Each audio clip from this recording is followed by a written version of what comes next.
Hello everyone, this is Mansi from the Department of CSEI from Sri Venkateswara College of Engineering. So today's topic is geothermal energy.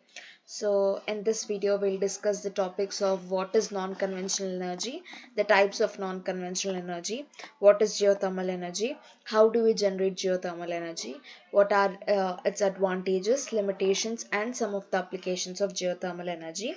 So let's begin with what is non-conventional energy. So, non-conventional energy sources are also called as renewable energy sources. Natural sources like wind, tide, solar biomass, which generates energy, is known as non-conventional resources. These are pollution free, hence we can use these to produce clean form of energy without any wastage. So there are types of non-conventional energy resources. Some of the non-conventional energy sources are solar energy, wind energy, tidal energy, geothermal energy and biomass energy. So in the next slide I'll talk about what is geothermal energy. So geothermal energy, it can be defined as energy that is generated by converting hot water or steam from deep beneath the earth's surface into electricity. It is also called as unique renewable energy. So geothermal power plants, or how do we generate geothermal energy? Geothermal power plants draws fluid from underground reservoirs to the surface to produce steam. This steam then drives turbines to generate electricity. So there are three types of geothermal power plants technology. First is dry steam, flash steam and binary cycle. The type of conversion is a part of power plant design. So, how do we generate geothermal energy? In geothermal power generation, groundwater is heated by magma reservoir to high temperature. High pressure steam that is used to power a turbine to generate electricity.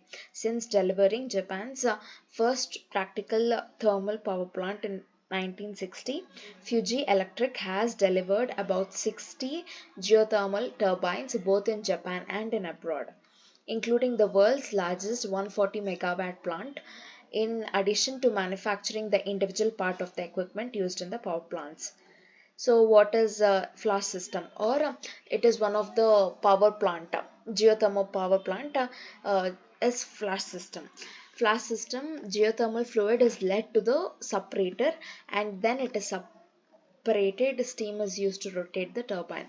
If the hot water temperature is sufficiently high, a more effective double flash or triple flash system is employed. So binary cycle system, how do binary cycle system works?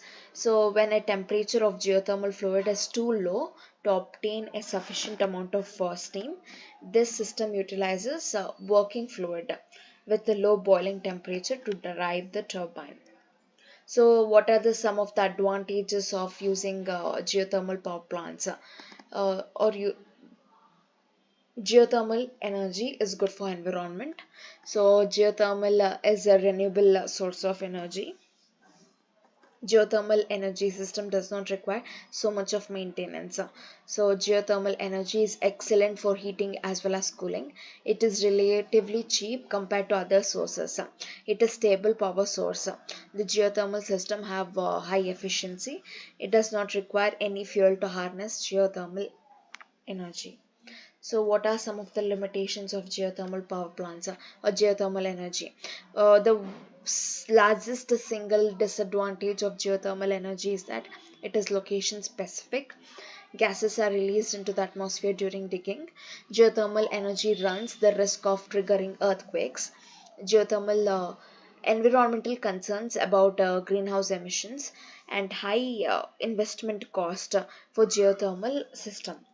So some of the applications of geothermal energies are space heating and cooling, generation of electric power, industrial process heating. Other applications include desalination of water, heavy water production, extraction of mineral from geothermal fluids, timber seasoning, etc. However, the geothermal energy is presently utilized mainly for power generation and space heating purpose only to produce electricity in geothermal plants. Thank you.